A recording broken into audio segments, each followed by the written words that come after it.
All right, I see we're a couple minutes after, so I'll go ahead and get started. Again, welcome, good morning, good afternoon, depending on where you're joining us today. This is our next installment of our Transatlantic Webinar Series. My name is Brooke Ruprecht, and I'm a consultant for the German American Chamber of Commerce, actually located in our Detroit office, but the chamber is headquartered in Chicago. For those of you who don't know us, we, along with our sister chambers in New York, Atlanta, and San Francisco, are the official representation of German trade in the US, and our organization is part of a global network with 140 offices in 92 countries around the world. So I see a few returning faces, as I mentioned in the networking round. It's great to see you returning, and the new faces, welcome. Our webinar today is on de-urbanization from the COVID-19 pandemic and is part of a larger government-funded initiative called our Transatlantic Webinar Series, Leading Through Crises. I'm going to get a quick presentation up for you so you can also see that. 1 second, please.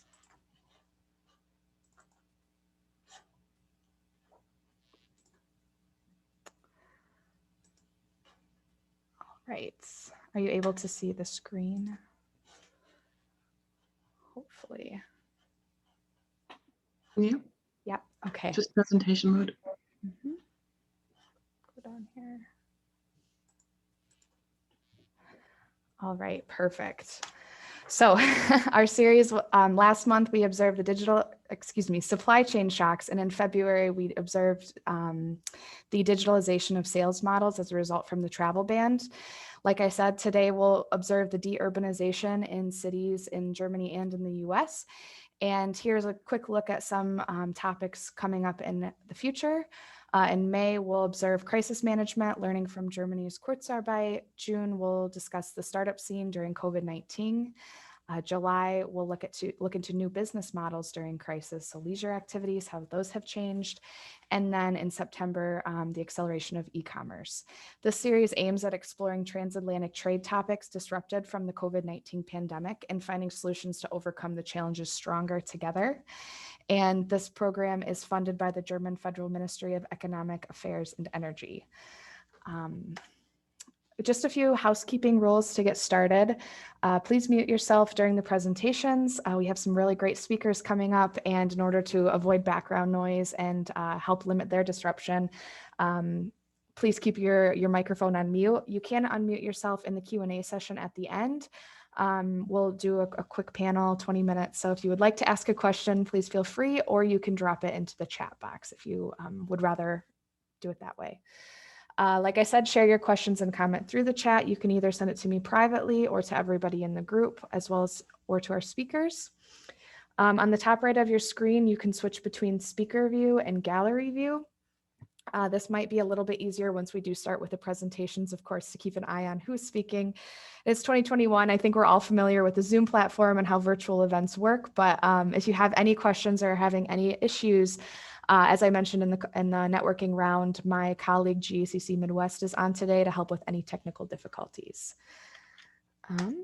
And then just a quick introduction into our networking, or excuse me, into our topic today. It is on de-urbanization, and a big thank you to our guest speakers. We have John Augustine from Huntington Bank. He is the Chief Investment Officer to talk about some macro trends happening in cities, what the pandemic has had, the economic effect the pandemic has had at large, if you will, and kind of where we're looking at going now as economies begin to reopen. Then Colia Mueller from the city of Frankfurt. He'll talk about how Frankfurt's adjusted to the pandemic, what the city has looked like in normal times with commuters coming in, and now that the pandemic has kind of stopped that, what they're doing to support their downtown districts. And then lastly, Petra Hurtado, excuse me, hopefully I said your last name right, Petra, from the American Planning Association. She'll speak about how U.S. cities are building resilience and, pivoting to address issues from the pandemic. So as mentioned, topics, if you have questions for any of these speakers, please feel free to drop them in the chat. We'll do about 20 minutes of presentations, and then at the end, we'll do a 20-minute Q&A. So hopefully being a little bit more interactive on that front. At that, John, I'll let you share your screen. I will stop sharing. now and hand it on over to you. So John, as I had mentioned, has spent over 30 years as an investment manager, investment strategist, and economic strategist for various financial institutions. He joined Columbus, Ohio-based Huntington Bank in May of 2014 as Chief Investment Officer for the Huntington Private Bank. And in this role, he oversees more than $20 billion in assets under management. John, I'll let you give a little bit overview of yourself, but without further ado, I'll let you go ahead and share your screen. Sure. Can you see it? Is it up? I do not see it, no. You do not? So I have a green piece around it.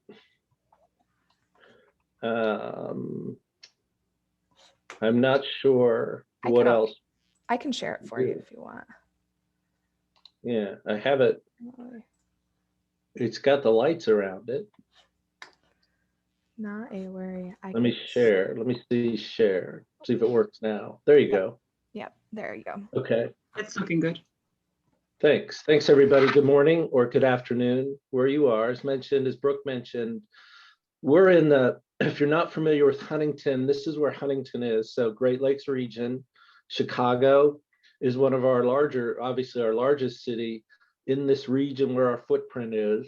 We're actually going to be moving up to Wisconsin and Minnesota here in the second half of this year through a recent acquisition.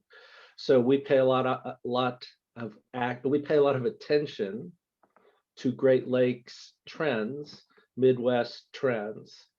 And that's what we're going to give you some idea as well as some US trends.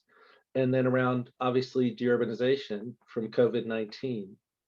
So again, if you're not familiar with our organization, here's our organization. I have some colleagues on with me today, so thanks for joining. Now, first up, we wanted to give you something you may find of interest. This is an index, this is an index, if I can get my finger to stay there. This is an index that we've been following for almost 8 months now. And this comes to us from the New York Fed. So this is literally a weekly index with 10 different components. You see those 10 across the top. And again, we started following this about 10 months ago. You can see this information goes back to 2008. The higher the number, the better. And what's amazing to us is what we've kind of been chatting about in a breakout session is how the economy is launched.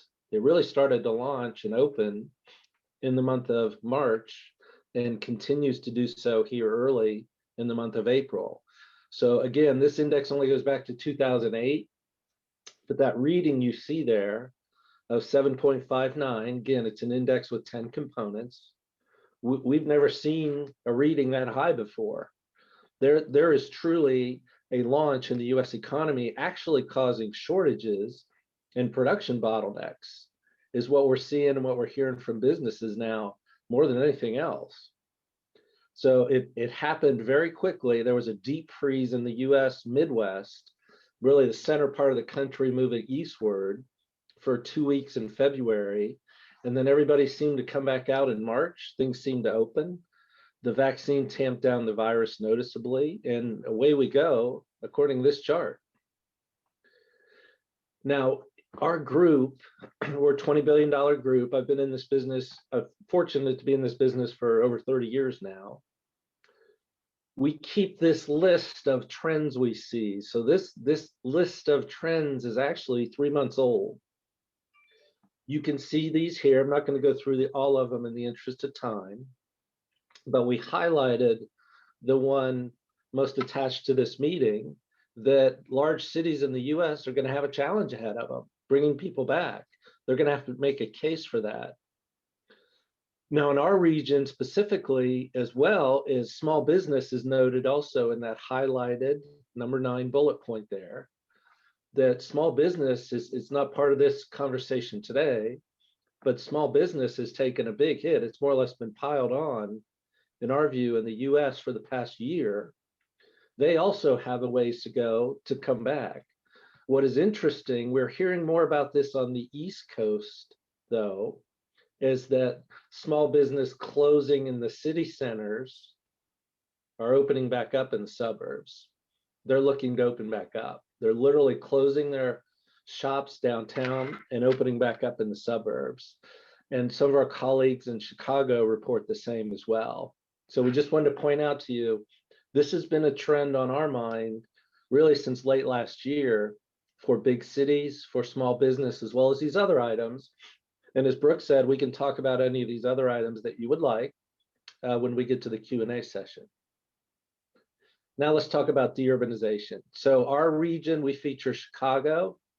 So we're going to kind of focus on Chicago for middle of the US.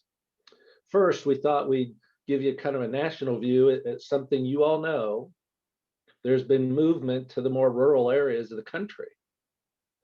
This page actually comes to us from Atlas Van Lines, who tracked inbound, outbound state moves last year.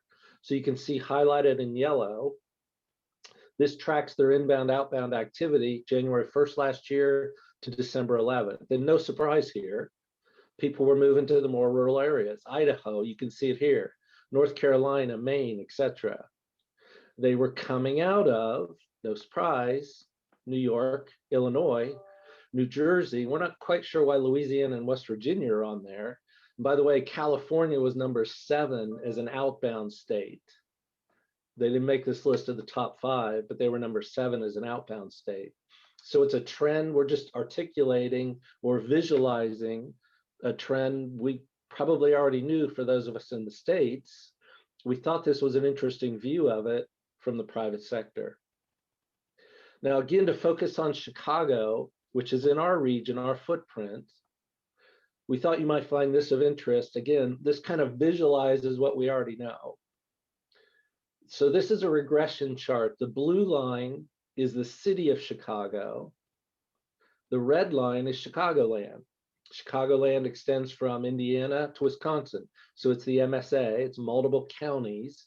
They do it by counties in the US. And what we wanted to point out to you is Chicago on a regression basis versus the suburbs, Chicago and the suburbs, seems to almost have peaked in 2000. Now, this is a chart of labor force. And why is labor force important? Well, for 2 reasons. A labor force represents where a business will get their workers from, the pool of workers, and also for many businesses, where they get their customers from. So labor force is important for 2 different reasons. Now it's separating, no surprise, if you look on the right-hand side of this, Chicago's labor force is down noticeably. And this is through the early this year, 2021. And Chicagoland is holding up a little bit better. So it's just a visualization of what we know in the city. And this would be repeated on the East Coast and some of the West Coast in the US, where folks are moving from the city to the suburbs. Here's one more look at this thought. So this is employment. Same kind of scenario here. Chicago peaked in 2000. And by the way, we're seeing that with a lot of Midwestern cities, not just Chicago. We're seeing that with other major Midwestern cities, that oftentimes their employment was peaking in the year 2000. Now, same kind of scenario. Regression line, Chicago was actually above Chicagoland when you take the 2-on-2 x-axes together. That's the black arrow.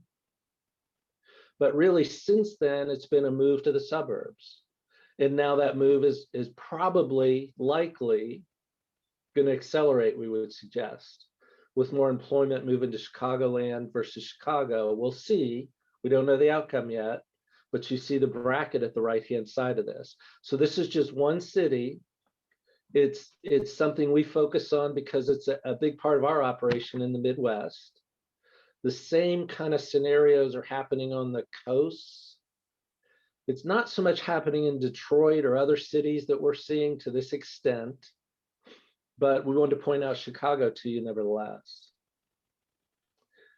Now, here's something, it's tangentially related to this conversation. This is something we haven't been able to explain, and we put it out there because the small box here is Illinois. This is bankruptcy filings. The large box is the US. It's almost been an oddity to us that bankruptcy filings have fallen noticeably in the great pandemic, the great lockdown, COVID-19, the recession of 2020. It's very noticeable to us on a national basis how much monthly bankruptcy filings have fallen. You can see the source at the top of this chart. Then as well, Illinois followed the same track, and Chicago is the major employer business provider in the state of Illinois. So this is a little bit of an oddity. What it's saying to us, the only interpretation we have at this time is that business is just closing up shop. They're not even submitting bankruptcy forms. They're just closing up shop unless there's something we're missing. This may be something economists study in the coming years here in the US, maybe other parts of the world, but this was just very surprising to us. We thought it'd be useful to show to this group today because we don't have an answer for it. All right. Now here are some calls to action. So if I'm in a big city, what do I need to do to reverse de-urbanization? And this kind of has 4 sources to it, just setting this up for you. First off, it's a colleague of mine in New York that works for an investment research firm. Second, it's some of our colleagues in Chicago. Third, it's some of my group and the research that, especially from our economic team, we have a staff economist at our bank, so from his team primarily. And fourth, you might find the 4th source of this interesting. It's probably the best source I could get. It's my 2 kids. They're 26 and 24. They spent a lot of time growing up in Chicago, and they spent a lot of time in Chicago while they were growing up, and they like the city. They, like most millennials, would like to live in big cities. It seems to be a trend in the US. So there are 4 sources to this, 10 items. So in our view, if we want to reverse de-urbanization, most cities are going to have to go on a PR campaign, in our view. And this was unanimous among the sources, by the way. And it'll be interesting in the states to see which city comes out first with a PR campaign, because there's that noticeable of movement to the suburbs. Then second, part of that PR campaign, under an umbrella of a PR campaign, number 2 is enhance amenities. The niceties of the cities that they probably don't think about much as you live there. As you all know, you often don't think of things surrounding you, you think of things outer from you. So enhance amenities. Then living affordability, that's one that millennials bring up quite often. Then green space, maximizing green space. You see this whole list here. There had been a move in the US, in many big cities in the US, really going from almost office spaces to condo. Now that reversed with social issues here in the States, getting that re-reversed. In other words, there's going to be a lot of properties, especially office space, in big US cities, likely going to be repurposed. The most logical repurpose of those properties would be condos. And in many big cities, most big cities in the US, what had been happening in the past 15 years was you had 2 groups competing for downtown condos, millennials and baby boomers, who are now empty nesters. That's pulled back. Now cities have to bring that back, reverse that trend of stopping these 2 groups from wanting to come back downtown. They got to get them back downtown again and get those properties repurposed. Then education, and interestingly, that one came from my kids. Then you see business success programs, mass transit, etc. All of the things that especially millennials would want and empty nesters would want. 4 sources to this. It's not scientific. It's just asking the question, how will we get people back to big cities? We suspect we will, but just like small business getting back on its feet, big cities are going to take a moment to get back on their feet. They're getting some help in the US from the federal government. The last $1.9 trillion stimulus plan, the American Rescue Plan, featured in it money for cities and municipalities, though there's debate about how they can use it right now. But there is support being lent by Washington to cities. Now it's a matter of who goes on a PR campaign first, in our view. because in the US, those big cities need to be vibrant, as well as small business needs to be vibrant. So Brooke, those are some thoughts for us. A little short, we tried to keep it a little short so we can get Q&A from the group. So at this point, Brooke, I will stop if I can figure out how to stop sharing my screen. Yeah, yep, there Brooke, you go. I will turn it back over to you. I hope that was helpful for the group to give kind of a Midwestern view. Definitely. Yeah. Thank you so much, John. For those of you who want to look at his presentation, I know there was a lot of really great information. We have dropped that in the link in the chat. So my colleague Elena put the GACC Midwest SharePoint link. You'll be able to download all of the presentations from the speakers today.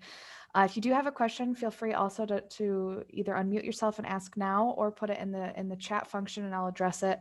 We'll do a Q&A at the end, but maybe one thing that came up, John, particularly relevant to the discussion just now is you said that there's this trend in unexplained bankruptcy. And just a thought that came to my mind was how much can that be attributed to, of course, federal relief?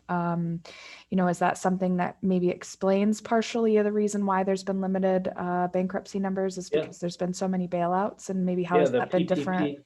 The PPP programs, et cetera, that could play into it. But it's just surprising. It was just surprising to see that big of a drop. Mm-hmm. That was just surprising to us. When at the same time, we're hearing stats of 110,000 restaurants have closed, about 17% of the restaurants in the US have closed, about small business closing and moving to the suburbs, about retail closing. It's a big surprise to us, and it'll be interesting to see how it's studied in years to come. Understood. And, one part of this series, of course, is observing how the US and Germany responds to this crisis and what learnings we can take for future crises. I think a lot of the charts, we all saw the Great Recession in 2009, a lot of ebbs and flows in the graphs. Can you maybe talk a little bit about the response to this crisis, both federally and, of course, in just certain trends compared to the last one? Maybe some learnings that we did a little bit better this time. Of course, every crisis is different, but what we've learned is they provide opportunity for showing weaknesses and improving processes. So, yeah, this was different. It's usually very a bad thing to say it's different this time in our business, the economics and market business, but it was different this time. The reason in the States and really across the world, in our view, why it was different this time is this was the first post-World War II services-led recession. It was services that got hit in this recession. Just think anything where we gather, anything where we travel, that's what got hit. So this recession in 2020 hit a whole new group of companies that weren't ready for it, hit a whole new group of employees, which were primarily lower wage employees who did not have enough savings to get through a month of the Great Lockdown last year. So this was different this time. All other post-World War II recessions were either led by manufacturing or housing. 2008, 2009 was housing. This was basically a global government mandated recession in the interest of a healthcare crisis. So federal authorities responded very robustly. The first bill that came out was a $2.2 trillion support bill that came out about a year ago. Then there's been a $900 billion bill, a $1.9 trillion bill. Now they're debating a $2.2 trillion bill. So we're going to come out of this turbocharged, basically. But government did what they needed to do because we'd never had a government mandated recession before. That, in our view, was global. The US responded as best they could, let's say. It's never going to be perfect. The debate point in the US was, should everything have been directed from Washington? Because in the US, things are kind of directed by the states individually, because each state was impacted differently. And by the way, even up to this morning, we're still seeing impacts. You're going to see a report today, if you haven't already seen it, where weekly unemployment claims rose. But guess the two states that led that, California and New York, led that. So every state is coming out of this differently. We know we're hearing about that in Germany as well. But from a federal perspective, they had timely stimulus and support. They had targeted stimulus and support. It's not temporary, but we'll see what happens on the other side of this. So I gave you a long answer. Hope that was helpful. It was perfect. Yeah, thank you so much. If there, like I said, if there are any additional questions, feel free to write them. I think we'll move on to our next speaker just for the sake of time. And then of course, we'll come back to you, John, at the end to address a few more questions I know I have for you and maybe some people in the audience do as well. I would like to introduce our next speaker, Colia Mueller. Kolja came as an American Studies major to the US, first studying in New Jersey, if I have that right, Kolja. After finishing his studies in Germany in 2006, he started working for a private foundation, granting scholarships to young students with a migration background. After 5 years, he started his political career, first as an advisor to the representative of the state parliament of Hesse, then as an advisor to the newly elected mayor of Frankfurt. And during the humanitarian crisis in 2015, when over 1 million refugees fled to Germany, he helped to implement the newly founded staff unit, Refugee Management, of the city of Frankfurt. And now for 5 years, Kolja has been serving as personal advisor to the head of planning and housing in the city of Frankfurt. Hopefully I did your work justice, Kolja. I'll let you introduce yourself more and a little bit of background to what you're seeing in Frankfurt. And I guess I'm sharing your screen, aren't I? So let me get that pulled up for you. Well, thank you very much, Brooke. I can do it if you okay. Yeah, go ahead. That way you don't have to always call on me to advance the next slide. Okay. Are you all able? Yes, we're seeing it. See it. Well, thanks a lot for the invitation and thanks a lot for these kind words. They're all true. Thank you very much. Good morning from good old Germany. Here it is sunny afternoon. Sun is coming out. It's looking good today here in Frankfurt. Yeah, it's great to be here. I was also in the breakout session telling the small group that I'm happy to be able to speak English again. I didn't do this for a couple of years now. So this is a great opportunity. Before I talk about de-urbanization here in Frankfurt, I would like to give you a brief introduction to the city of Frankfurt, to the political system here in Germany. As you all might know, we are a federal state, which is quite important to discuss concerning the corona crisis. The Chancellor, Frau Merkel, is rallying every 2 to 4 weeks with the state prime ministers of the 16 states in Germany to discuss new regulations concerning corona, which leads, especially within the last 4 to 5 months, to strong and critical problems within the political decision team. We have severe problems to get our vaccination campaign started and to get all the people in Germany vaccinated. That's it used to be better in the mid of last year when we were trying to get regulations out to keep people at home, but it turned out to be quite a big problem to find solutions on a federal level. So this chart I'm showing you because the city level is the level we have to implement those regulations from the federal level. The good-looking guy on the right is my boss. It's Mike Joseph. He's part of the City Council, head of Department of Planning and Housing here at the City Council of Frankfurt, and I'm working in his team.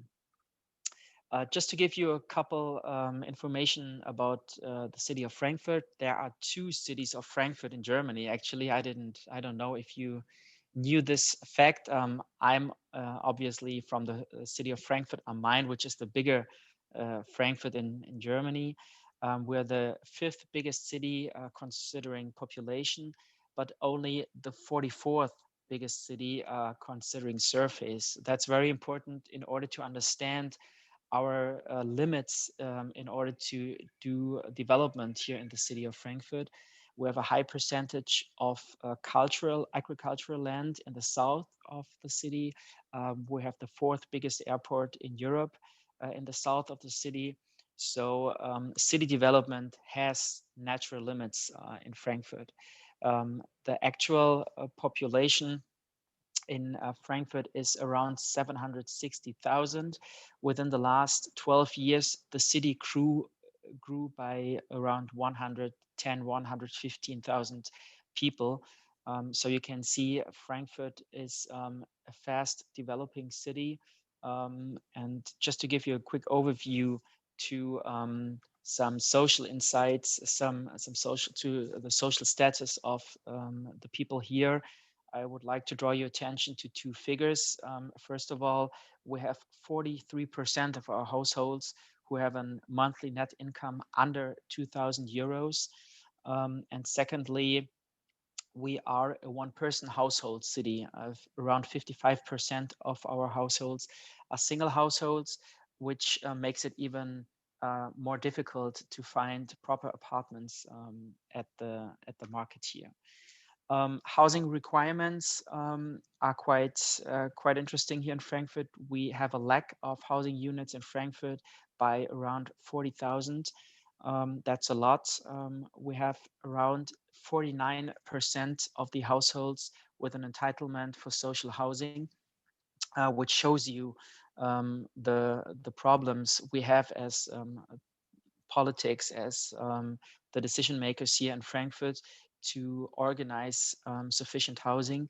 And 68% of the households here in Germany are entitled for subsidized housing. So these two figures give you a quite good insight into the social situation in Frankfurt, which is important to understand when we talk about Corona and de-urbanization, which I will do in a minute. Just to give you some insights, some marketing aspects.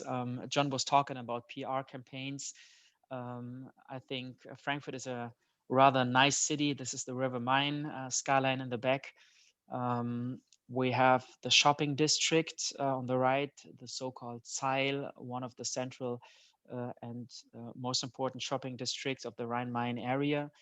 And here you see on the left the city hall, the Römer as we call it, and on the right side the so-called new old downtown, which was rebuilt and reopened 2 days ago, 2 years ago. It was rebuilt on the plans of the 19th century. So post-Corona downtown Frankfurt, we had last summer, we did a series calling Frankfurt Machen, which is translated by Frankfurt Doing or Creating Frankfurt. It was an event series coming into discussions with a broad variety of Frankfurters, not only with stakeholders such as architects or city planners, but we wanted to discuss with a broad variety of our population what is necessary, how should we develop downtown Frankfurt within the next years, especially under the Corona situation, and what do we have to learn from the Corona crisis. A pilot project by the federal government was introduced last summer, which is called Post-Corona City. And downtown Frankfurt, or we as the city of Frankfurt, we applied for this program, and we were picked by the federal government. And what we were facing, or what we are discussing within the pilot project Post-Corona City, Post-Corona Downtown Frankfurt, are a couple of severe challenges. And John just mentioned a couple of them. Of course, sales figures dropped massively in Frankfurt. We are a commuter city. Around 360,000 people regularly are coming into Frankfurt every day. As you can imagine, only a short amount of these 360,000 commuters are coming in these days, or for more than a year now. In regular times before Corona, only Chinese tourists increased our sales by 100 million euros a year. So these are only the Chinese tourists. We have a lot of tourists from all over the world here in Frankfurt. That's a major business fact we are lacking right now in Frankfurt. And of course, bars and restaurants, museums, theaters, all these places are closed at the moment. They all need help, financial support. And within the last 4 to 5 weeks, we see that vacancies are increasing heavily, which will also be a major aspect we have to deal with, considering how we are planning our post-corona downtown. As I said, the project is funded by the federal government. It is aiming at innovative projects. I think in Frankfurt we are quite innovative, not always, but more or less. The program supports 13 projects, and as I said, we are one of the projects, and we just get started at the moment, or we started a couple weeks ago. And the 3 major aims we try to fulfill are, of course, strengthening the leading functions in downtown Frankfurt. We have a good mix between retail, office, cultural, and leisure and living locations. Downtown Frankfurt, it's not comparable, I think, to especially Chicago or maybe places like Los Angeles. Our downtown district is already a mix of all these different types. Of course, we have to develop sustainable mobility projects. The political sector in Frankfurt is discussing a car-free downtown Frankfurt. There are political aims of several parties to get the cars out of downtown Frankfurt and to heavily invest into buses and subways. And the third aim is definitely to compile solutions to boost the attractiveness of the public space, because the public space in downtown Frankfurt is still heavily focusing on cars. And we see that a lot of people, especially in these days when sun is coming up, when it's getting warmer, a lot of the Frankfurters love to go outside, be at the riverside, be downtown, sit outside in cafes, and we are looking on how we could rebuild streets and give more space to people and for leisure activities. This is the area I'm talking about. The program is, as I said, focusing on downtown Frankfurt. On the left, you can see the central train station here in Frankfurt, which is a major train station in Germany as well. And the south here, you can see the River Main. We are talking about this white area, which is the older part of Frankfurt we are discussing. And what we are planning is to split this area into 5 small areas. In the south, you can see the old downtown. In the middle, the red area is the north part of downtown, where the Römer is, the city hall, and the so-called Neustadt in the north, and the banking district in the west are the more newer places, newer neighborhoods in Frankfurt downtown.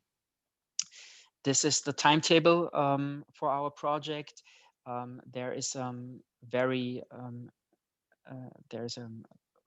we talk a lot about the time frames. We talk with the federal level about how to get this program started and how and what projects we have to implement within the next weeks, especially concerning retail and cultural sites, how to revive them within the next weeks, next month. That's one of the major topics we are dealing with. The German Architecture Museum, which is the DAM, is a strong partner of our program.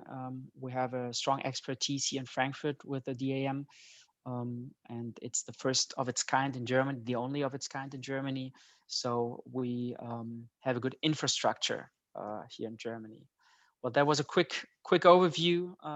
I hope you understood everything. If not, please don't hesitate to ask me, and you find my contact details. If you have any questions within the next days or weeks, don't hesitate to send me an email or give me a call. Thank you very much. Yeah, thank you so much. Thank you so much, Kolja. Really appreciate your insights, and I think that's definitely fascinating to see the difference, of course, in Germany versus how the U.S. handles things, especially from a policy side when implementing new projects and policies. I do have a couple of quick questions for you just while we're on your presentation, and then same with John. We'll address a Q&A panel at the end, but. Maybe if you could go back to the slide where you show the redistricting, rezoning. Yeah. Oh, one more. Oh, one more forward. That one? One more back. Oh. Perfect, that one.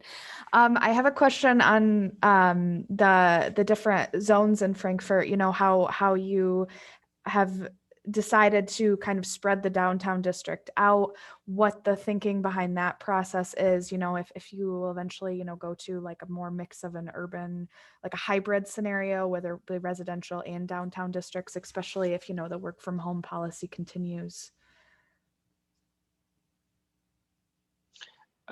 Well, the district this year is the historical old district of Frankfurt. Like the line is showing the old, like from the 16th, 15th century.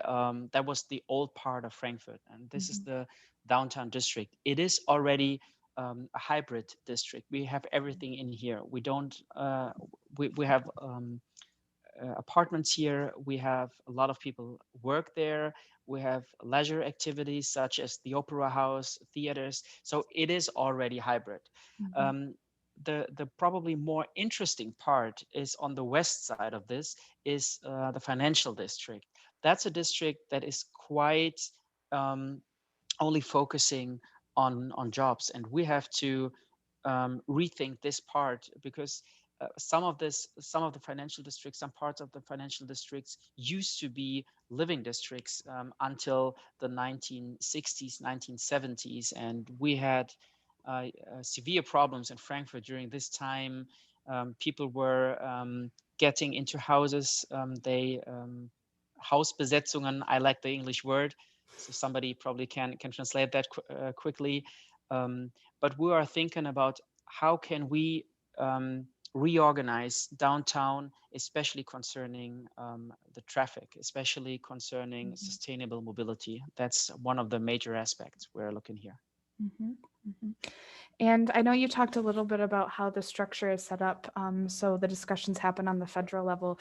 Could you maybe briefly walk through, you know, if you have an idea and if it's something that, you know, wants to eventually get implemented, the steps that it has to go through, of course, to finally reach that implementation process, and, you know, maybe if there's anything that potentially could be improved on or that's in discussions, just to speed it up. Obviously, the pandemic hit very quickly and things needed to happen quickly to change.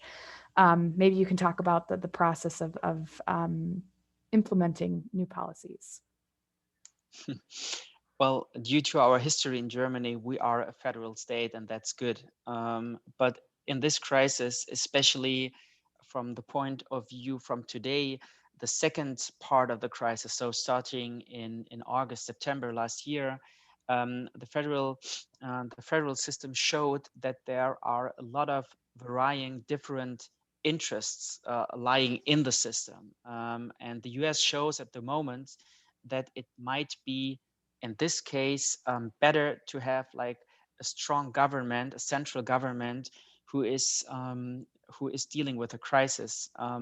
In Germany, the situation at the moment is you have the federal government and you have 16 state governments, and these 17 governments have to find a solution. So there might be the situation that when you come from Frankfurt and you want to go to the city of Mainz, which is only 40 kilometers away, but in another state, that you find completely different regulations in Mainz than in Frankfurt. For example, last week, you could go to Mainz and have a drink in a bar outside. Whereas in Frankfurt, everything is closed at the moment. So what happened was a lot of people from Frankfurt went over the 40 kilometers and got a glass of wine or a beer in a bar in Mainz. And that's a problem. And the other problem is at the moment that the population doesn't understand anymore what are the rules at the moment, because they change quite every 2 weeks, more or less. And then it depends, it takes a couple of days until the state level is implementing these rules. And then it takes a couple of days until the city level is implementing the rules for the city. So that leads to confusion. I don't think there is, how do you say, like a quick solution, but it might be for the moment better to have a strong central government in Berlin using more of their power and make regulations for the whole country. Mm-hmm, mm-hmm. Very fascinating. And part of the reason, of course, for asking that question is our next speaker, Petra, will talk a little bit about how US cities have adapted and, of course, what their policies and the process of getting new policies in place are.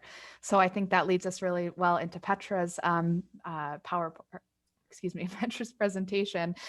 We will come back to you, Kolja, with more questions in the Q&A round, but I'd like to hand over the screen to Petra Hurtado. I hope I'm saying that right. I should have asked if that was the correct pronunciation. I'm so sorry if it's not. She's the research director at the American Planning Association, heading APA's research programs and foresight practice. And in this role, she is responsible for expanding a future-focused research agenda and advancing planning practices that assist communities in navigating change. Her areas of expertise and research include urban sustainability, smart cities, emerging technologies, nature-based solutions, and environmental psychology. Petra, excited to hear your presentations, and the screen's yours. Thank you, Brooke. And thanks for having me. It's always fun to be back with the German American community. So I hope everyone can see the right screen here. I'm working with 2 screens and I'm still trying to figure that out with Zoom after 1 year. Who would think that? I allowed myself to call my presentation "The Future of Cities in a Post-Pandemic World," mainly for the reason that I'm very cautious with talking about de-urbanization in the context of COVID-19. And I almost feel like it's too soon to really talk about de-urbanization. Some of the trends we're looking at are more showing a suburbanization, especially when you look at the definition of de-urbanization, which really means moving from urban areas to rural areas. And obviously we need to look at the big picture, some of the trends who have existed already before COVID-19 and what is really coming out of COVID-19. But let's dive into that. I'm trying to forward my slide. Let me move this here. Sorry for that. Okay, here we go. So obviously, I think one thing that we can all agree on is that cities have failed during the pandemic. Cities were definitely not built for physical distancing nor for shelter in place. And listening to Kolja talking about Frankfurt planning to go car-free, it just sounds like music in my ears. Because when you look at US cities, they were really built for cars and not really for people. So during this pandemic, when we were walking on sidewalks, it was impossible to keep a 6 feet distance. So sidewalks were obviously too narrow for this. And then also when we look at how our public transit system works, it's very focused on rush hour traffic and rush hour hours for a 9 to 5 typical job, which, you know, if you were allowed to have flexible work hours and you had to go to your office or workplace during this pandemic, even flexible work hours didn't help much because public transit couldn't accommodate that. And then in addition to all of that, if you wanted to switch to riding a bike to work or using one of those new shared micromobility options like scooters or others, there's really not an infrastructure here that can accommodate that in a safe way.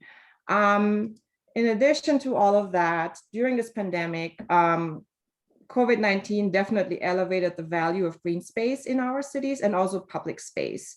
And then again, here, the car is the big winner. The majority, of public space in US cities is for parking, not for parks.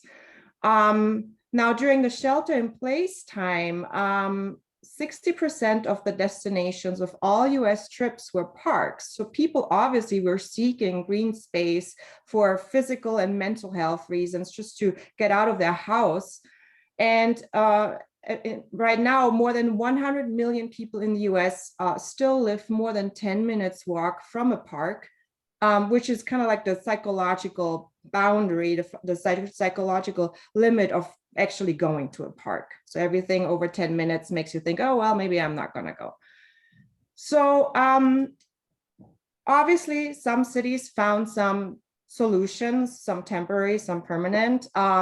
Pop-up bike lanes, we saw shared streets. Some restaurants were allowed to use street space to put their outdoor seating out, just to try to accommodate some of these issues. All of these things obviously were possible with emergency orders by cities. So usually as an urban planner, that would take months, if not years, to actually implement.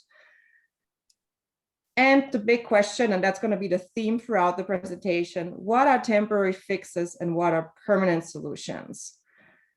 Now, when we go back to the de-urbanization question, I looked at a study by the National Association for Realtors, and when we look at this graph here, it compares the number of people who moved in 2019 and in 2020. So the blue line is 2020, the yellow line is 2019. And there are some more people that moved in 2020, but not significantly more. And the main movements were really in the very beginning of the pandemic, so around March, and then in the summer months. But what the National Association of Realtors also saw is that most people really moved close to their homes, so mainly into the suburbs. And we can look at this in more detail here. So I picked a few cities to look at, and so we have here Chicago, Cook County, which is mainly Chicago. We have here Travis County, where we have Austin.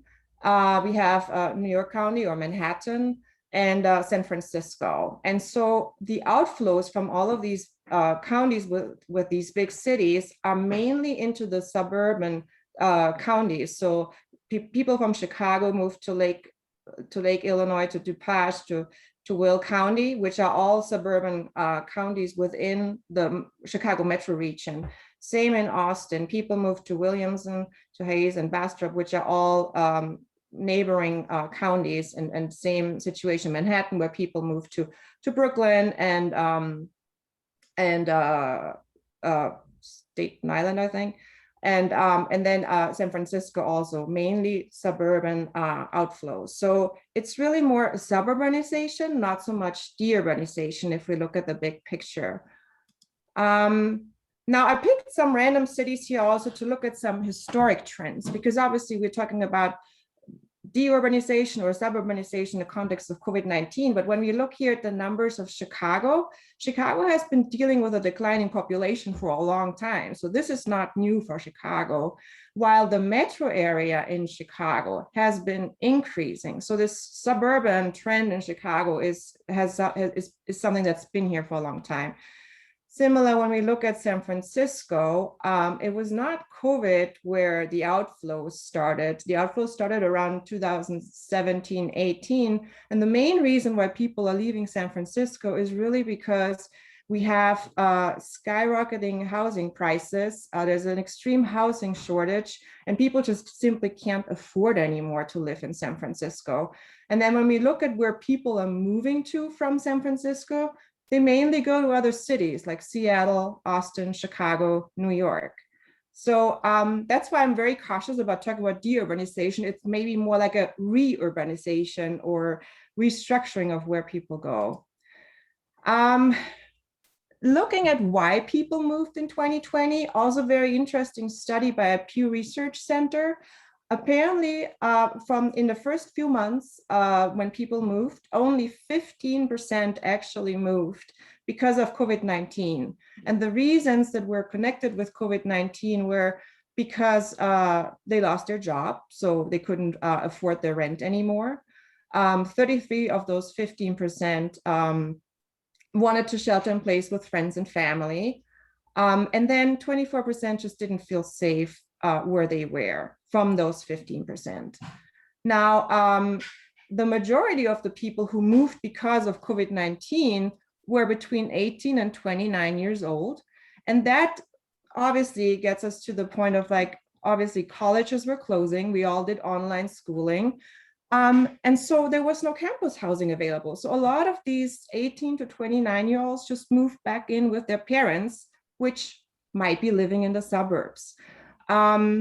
And then some of them also just moved in with friends to have like a co-living space.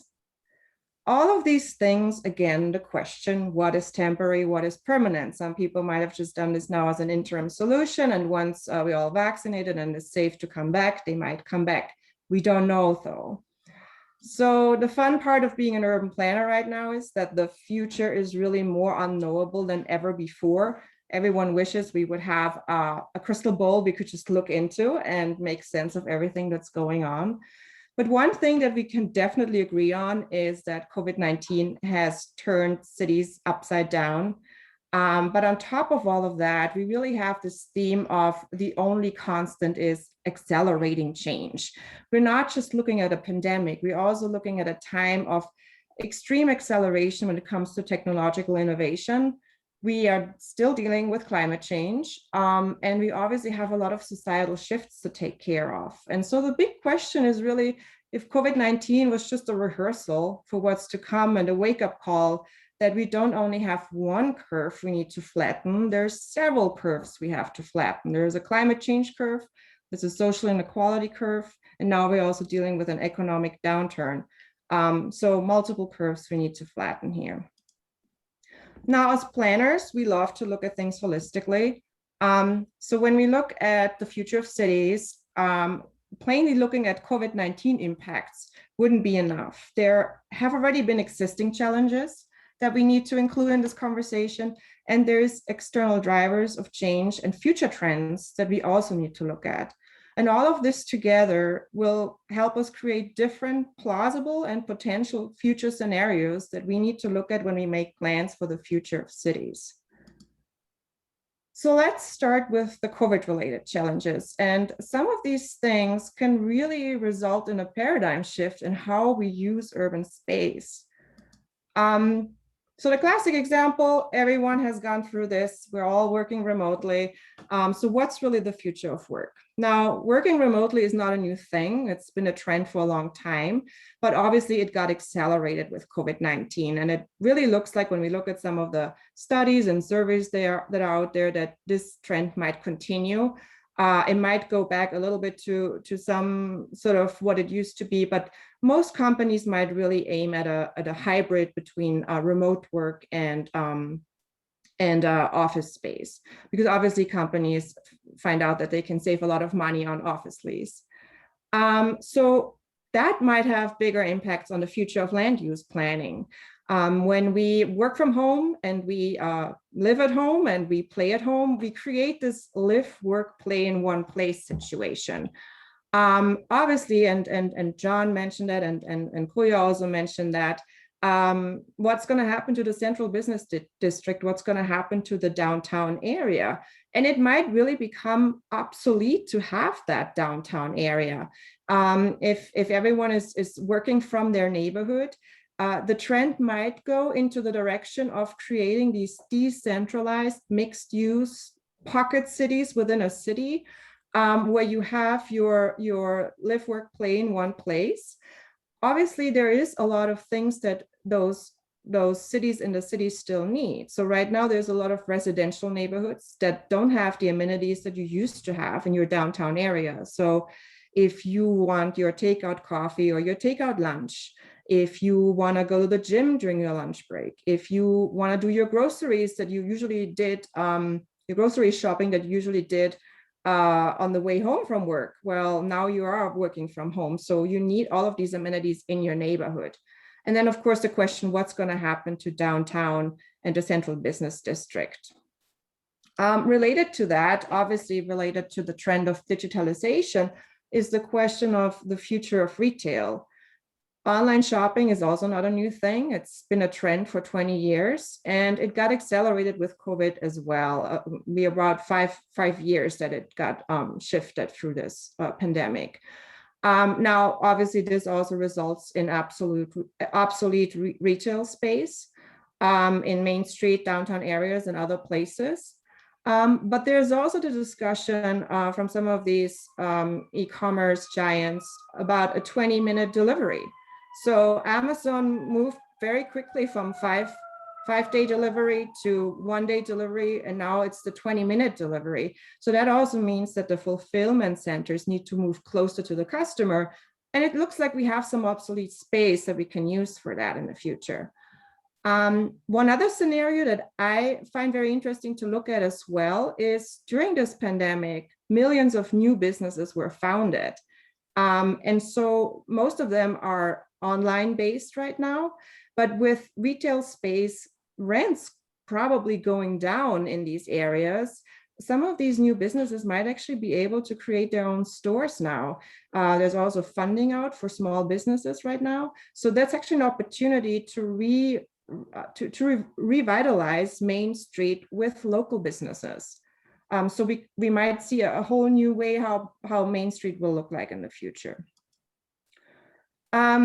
Also related to the digitalization is the question, does location still matter in all of this? Obviously, there's access to internet becomes more important than the location of whatever you need in your daily life. So access to internet really means access to jobs, education, goods, and services in these days. But there's still tens of millions of Americans who don't have or can't afford quality internet. So that's obviously a big question. How can we make sure that everyone has access to broadband internet to actually be able to live in this digital society? One last example, I could go on, as Brooke mentioned earlier, I could probably talk for weeks about this. But one thing that a lot of people obviously ask is the question about public transit. Transit suffered a lot, riderships declined tremendously during the pandemic for multiple reasons. But then there's also the question, if we're now pumping millions of dollars into public transit, how are we going to do that if location doesn't matter anymore in this digital society? So obviously, if we do everything from one place online, that impacts the commuter patterns and transportation behavior. It impacts mobility needs. And there's still the question, what about the people who can't work remotely? Interestingly, right now, most of the people who can work remotely have the best public transit services around them. And the people who actually have to go to work don't have access to public transit. So there's obviously something wrong with the public transit system the way it is right now. And the redefined public transit system obviously needs to, first of all, increase its agility. So I talked about the 9 to 5 rush hour focus earlier. That needs to change. It needs to become more equitable. So allowing for people who actually need it to have access to high quality public transit. And then also creating more partnerships for collaboration instead of competing with emerging transportation systems like micromobility systems and others. So that's just one scenario for transit. Now, you can see, as I said, I could go on with many, many more challenges we're looking at. And I think the biggest issue is really the problem that there's no money.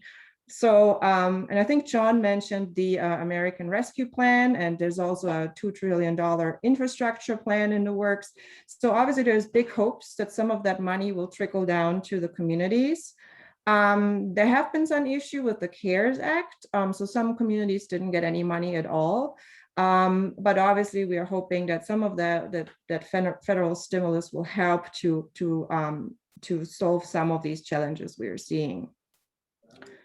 So that was just the COVID-19 impacts. Now, I told you earlier that there's existing challenges that already existed before COVID, and I'm looking at time right now, so I'm trying to move a little faster here. But essentially, we're all aware of climate change that has been around for a while and is still not resolved in a way that it would actually create a change. We are facing extreme social inequalities, including things like systemic racism in the US. So that's also something that needs to be resolved on a local level as well. And we have an extreme lack of green space and a lack of affordable housing in US cities, increasing homelessness. This can obviously be connected to some of the things coming out of COVID, knowing that there will be obsolete spaces from commercial real estate. And on the other hand, we have a lack of green space and a lack of affordable housing. So New York is already looking at some concepts of how some of these Manhattan office spaces could be repurposed into either some sort of affordable housing, but also some sort of co-living, co-working, new design of how all of this could be accommodated in the future. So those are some thoughts there, how this the way we use urban space could shift into actually more solutions than challenges after COVID-19. And then on top of all of that, I also mentioned there's some external drivers of change and future trends that we planners also need to look at. And on top of all that is obviously automation, artificial intelligence that will make huge shifts in the workforce, in how people do their work and what skills will be needed in the future.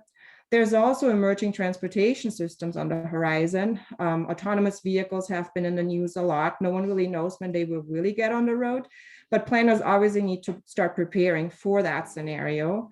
We've also started talking about urban air mobility. So there's on the one hand, drone delivery, which a lot of companies are already piloting in different cities, but we're also talking about, and I'm not joking, flying taxis. NASA predicts that by 2028, we will have a market for air metro services, meaning flying vehicles that take you from A to B in your city. So also a lot of work to do for planners there. And then when we talk about climate change, there's the topic of climate migration. So obviously there will be places in the US that might not be livable anymore because of flooding, because of heat and other impacts from climate change. So how can cities prepare for climate migration, either leaving their cities or coming to their cities? Buffalo, New York, for example, is the first city that included climate migration predictions into their comprehensive plan. And then my favorite example is 3D printing because it seems so unrelated to urban planning. But when you think of it, 3D printing is now able to mix different materials. So you can essentially 3D print almost anything. They started 3D printing houses in California. So a whole community was 3D printed there. And that can have severe impacts on supply chains. That can have impacts on how we actually do our shopping in the future. Are we just going to go online? We buy the idea and have it 3D printed in our local 3D printing store? We don't know, but those are things that we planners need to look at. And so, as I said, the COVID-19 impact is one big impact out of many, but it also opens up some opportunities and shifts out of the lessons learned that we get from this pandemic. And to wrap up my presentation, looking at cities in crisis from a planner's perspective, the profession of urban planning actually came out of a health crisis. So we planners are here because cities used to be a live, work, play in one place with very dirty industries. And so people got sick in cities because of the way cities were looking many, many years ago. And so planners started to separate those uses. That's what we call zoning, which at that time was probably a good idea. Now it's probably not so helpful anymore. But I feel like from COVID-19, it will just create new discussions out of why cities failed during the pandemic, and it will create new concepts on how we can improve our cities and do things better in the future. And I'm really optimistic on that end because cities have, like looking at historic pandemics and historic crises, cities have always come out stronger. So for example, sewer systems and wastewater treatment infrastructure came out of pandemics. There was a need that was understood after the pandemic, and it was addressed with new infrastructure systems. Obviously, right now with COVID-19, we have a lot of discussions on broadband internet being the next essential utility coming out of this pandemic.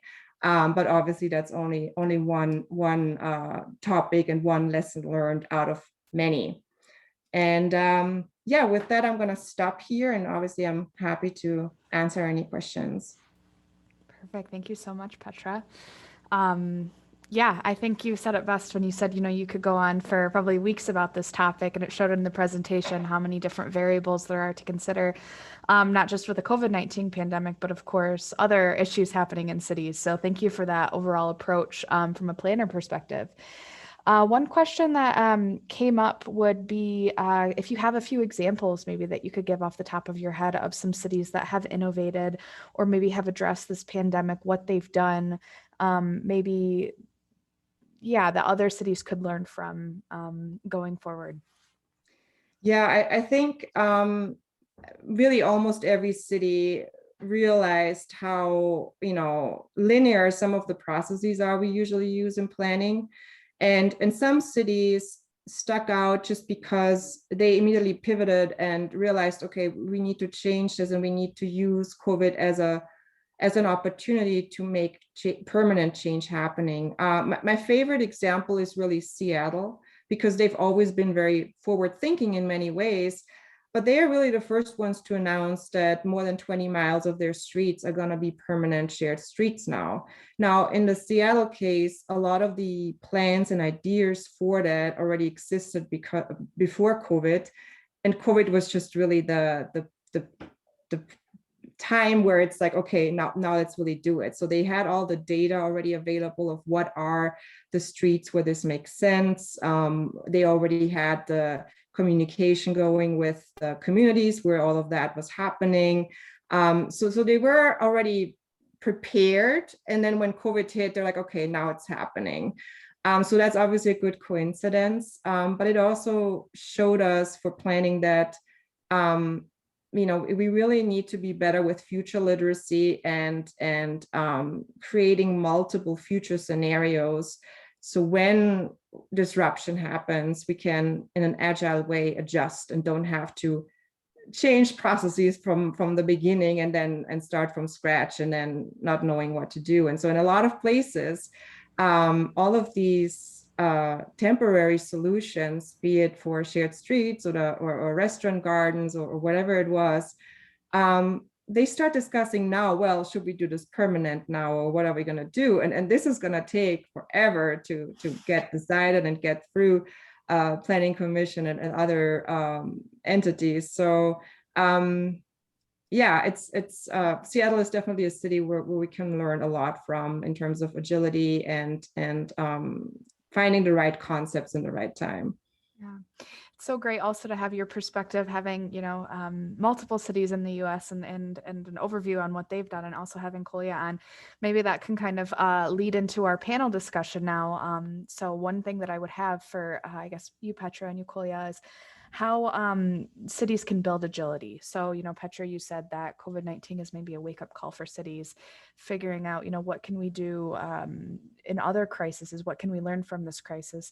Obviously, there's some political differences between Germany and the US in terms of how things are handled, but that word agility being kind of in the focus here, maybe Petra, I'll start with you. Maybe could you give a little bit of an example or insight into that discussion, that realm, what cities are doing to become more agile in general for when another crisis does hit?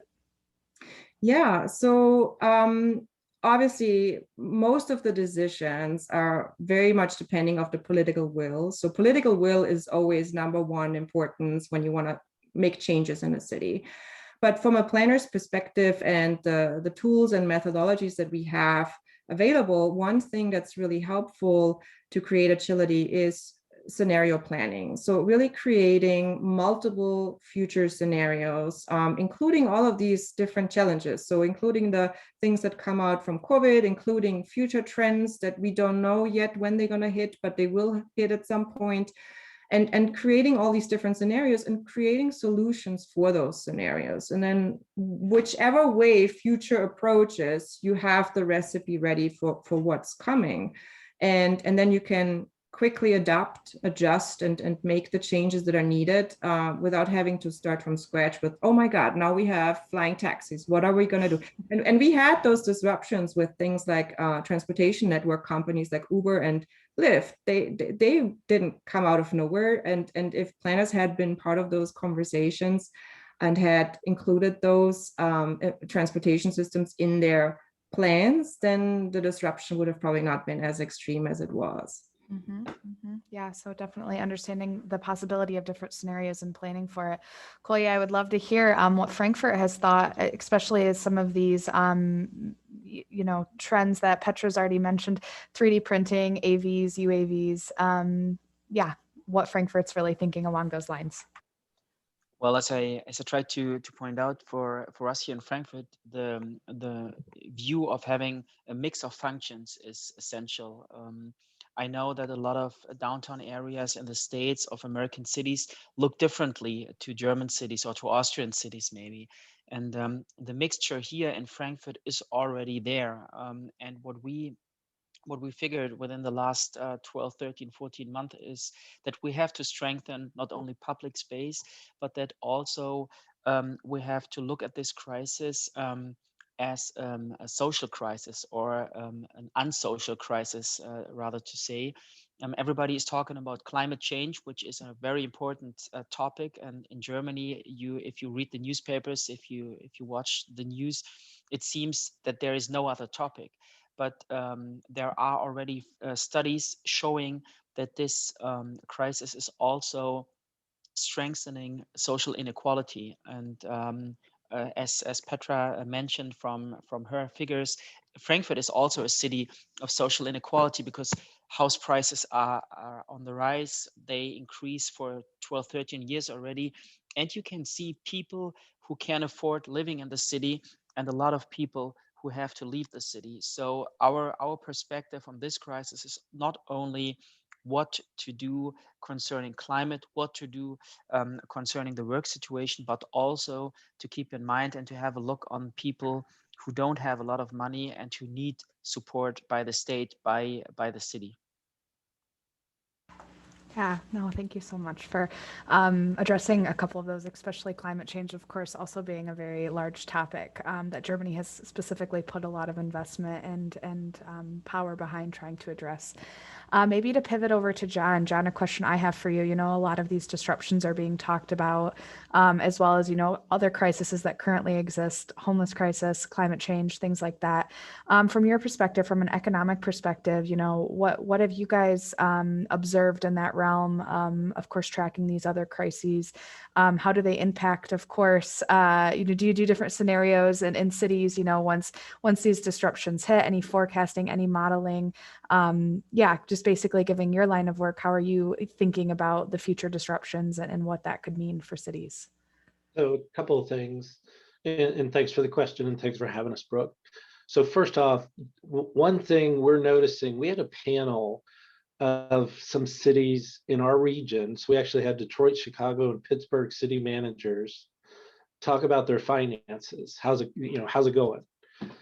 And it was amazing how different their sources of income are for their city budgets. So basically in the US, cities kind of go between four sources.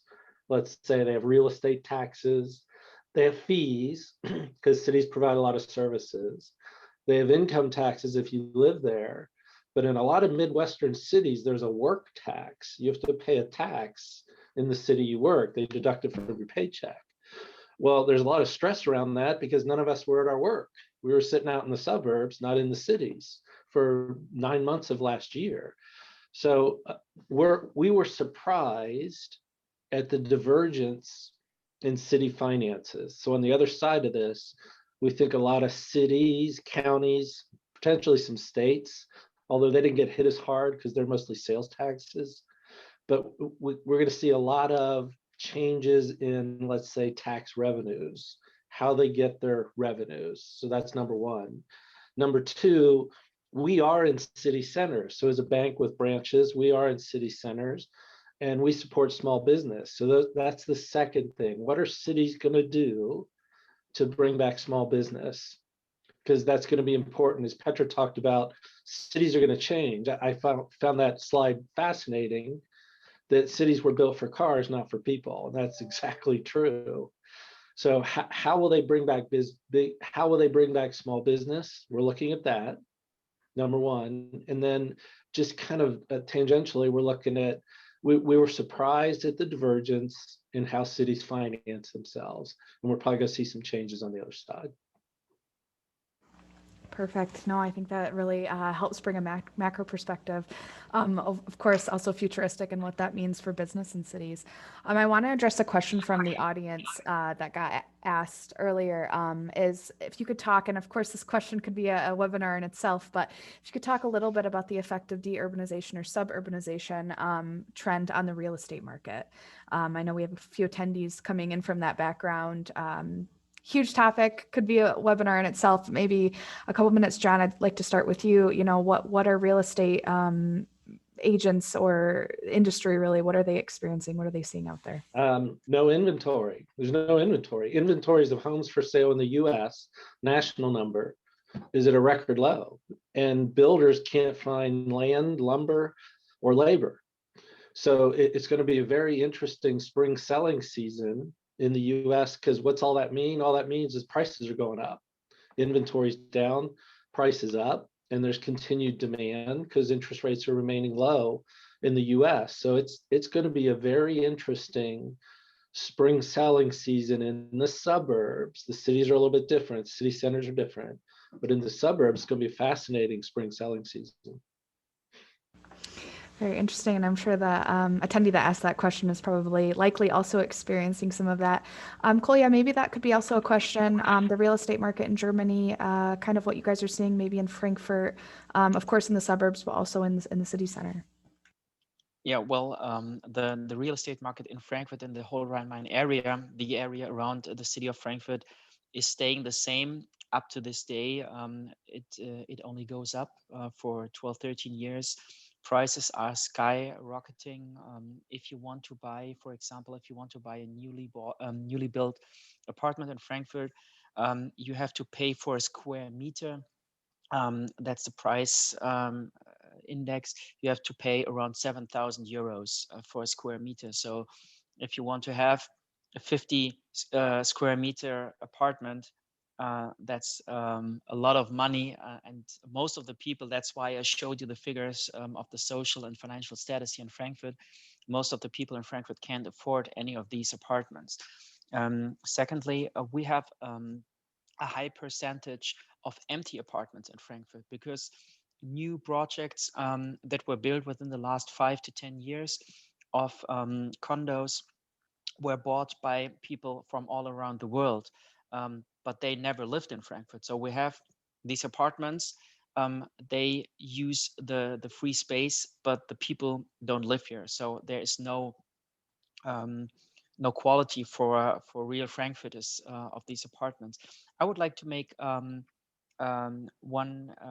point, what John just said before, what the market or the vacancies in downtown areas are making for cities, or giving possibilities to cities. We just set up a 30 million euro program here in Frankfurt, trying to buy empty houses, empty office places, in order to give these places to cultural activities, to social activities. So this crisis also offers a couple of possibilities for state politicians who to strengthen social and cultural activities. Mm-hmm. Very interesting, and goes right in line, of course, with what Petra said in New York, how they're thinking of repurposing a lot of vacancies or vacant buildings. Maybe Petra, if you have a couple of examples, or I know you have a very great understanding of a lot of U.S. states, the real estate market, maybe in certain areas or just in general. Any insight to add to that question? Yeah, I can second what John said. So the interesting thing right now is that there's really no inventory available, and the interest rates are extremely low. I can speak from personal experience, because my husband and I have been looking for a place to buy in Chicago, and Suburbs are definitely more difficult right now than the city, but even in the city, it's hard to find a place and prices are just skyrocketing. I just spoke with someone who lives a block away from me, and her neighbor just sold a place that was already put on the market with $30,000 more than what she originally thought she could ask for. And then there was a price war going on between interested people who then added up another 40,000. So she made 70,000 more than she originally thought on a 2-bed, 1-bathroom condo. And yeah, so the market is pretty crazy right now. And it's interesting because also when we not knowing what's going to happen with cities, obviously the suburbs are hot right now, but the real estate market in cities is still hot as well. Obviously with low interest rates, no one wants to sell. So even though people might have moved elsewhere, they kept their condo and rent it out or do something else with it right now. Definitely. And I know, like I said before, it's a topic we could probably spend hours talking about, because there's so many different variables and facets that go into real estate, of course, and influence on prices, low interest rates also, and things like that adding to the mix. I do want to shift very quickly. I know we only have a couple minutes left, but this question came in and I thought was a very good one. Maybe John, it's a little bit more focused towards you, but if, work from home policies change and the talent in the US starts to spread. So you have the Silicon Valley talent, perhaps, or innovators of our time, all of a sudden not being landlocked or, locked into California, they spread. What is that going to do to local businesses? You mentioned the labor force tells us a couple things. One, where workers get their employees, but then the second interesting part is where the customers are. So all of a sudden, tech companies or really, companies that would normally be a little bit larger on the coasts, maybe moving inland, maybe moving to warmer climates. What is that going to mean for cities? What is that going to mean for the economy as the labor force spreads out a bit? So a couple of observations for you. First off, for companies in general, with this labor mobility, we're going to see margins go up. Profit margins are going up for big companies. And we're going to see that probably starting with earnings reports this month. Second thing is there is white collar labor mobility now like never before. And it's probably going to help the interior of the US, smaller cities, medium-sized cities. In the US, as an example, an economist colleague moved from New York to Austin, Texas. Why not? 8 months ago, because she said, why not? Because they asked her what's in her background one day, because they didn't understand where she was in New York. She goes, I'm not in New York, I'm in Austin, Texas. So we're going to see a lot of white collar labor mobility. That's going to have an impact on cities. Again, cities are not going away, as Petra said, but they're going to have to evolve on the other side of this. So that mobility for white collar labor is now permanent. It's not temporary. And we're going to see some new areas of the US thrive. We're going to see some areas not do so well. And that's the best we have. Petra would probably have more information on that than I. Yeah, Petra, if you have a couple thoughts to that question. Sure. I always have to think back of Richard Florida's The Creative Class, which essentially talked about that whole phenomenon around Silicon Valley and how the creative class is clustering in places where they have their jobs and where they are amongst themselves.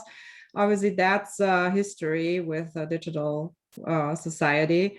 The interesting thing is that if you as a company are able to allow working from anywhere, you can be much more picky with the talent that you choose. So I feel like it will also increase the competition on the on the labor market, because you can essentially choose from any expert across the globe that can work for your company, and you don't have to just be limited for the people who live in the city where your office is. And the same for the people who are looking for a job. We can be more pickier with where we want to work. And I think there will be some requirements or prerequisites that people are just expecting from companies, because now they have a much bigger pool to choose from. And then obviously, if you have the option to have one of those jobs where you can work from anywhere, the whole idea of where people move will be shifted to different priorities. So right now, most people move because they have a job there, or they got admitted for a university they want to study in, and then maybe just stay in that place for a while. And then a lot of obviously young families move into suburbs and stuff like that. That might change. It's really then what is your leisure time looking like, and what is important there for you, because the job is not necessarily going to determine anymore where you go and where you want to live. And also what John said, cities need to just readjust in that respect, and then maybe there has to be more focus on those types of quality leisure time experience that cities need to include more in their portfolio than necessarily advertising their job market. And it'll be interesting to see, as white collar migration is changing so much, the industry in cities maybe eventually change, depending on the climate, or like you said, leisure, and who moves in, of course, has a variety of impacts on the income and the really overall standings in a lot of cities as if this migration continues. So we are a minute over, but very interesting discussions. I've had a couple of people ask for recording, so I just want to say those will get sent around in a thank you email in the coming days. In addition, the link with presentations are in the chat if you would like to view any of the presentations today or get the contact information from our speakers. I believe the emails are all in those PowerPoint presentations. If you have any follow-up questions, feel free to email me or any of our speakers with that. Would love to connect with you and to hear more. This topic is something that I think will continue to evolve as time goes on and we understand a little bit more about temporary, permanent, what's here to stay, and of course, how things develop. Would quickly like to draw your attention to our May event next month. We've talked a little bit about financial relief, but next month we'll dive much more into it with the topic of Kurzarbeit. Some states in the US have developed that, and I see Kolja smiling, have to develop the German model, of course, of short-time work that arose out of the financial crisis of 2009. US states have adopted that, in this latest crisis. So we'll dive in a little bit what financial relief has meant for businesses and, of course, industries alike. So please feel free to sign up and join us next month. It'll be a similar format, networking in the beginning and presentations to follow. And I just want to take another minute to thank you all again today. Thank our speakers, John, Petra, and Kolja. Very interesting to hear from you. Great perspectives you each brought to the table. Thank you so much. And thank you, everyone who participated today. Great to see so many faces and to have such a nice following on this topic. With that, hope to see you next month again, and have a great rest of your day. Thank you. Thank you. Thank you. Have a good day. Thank you.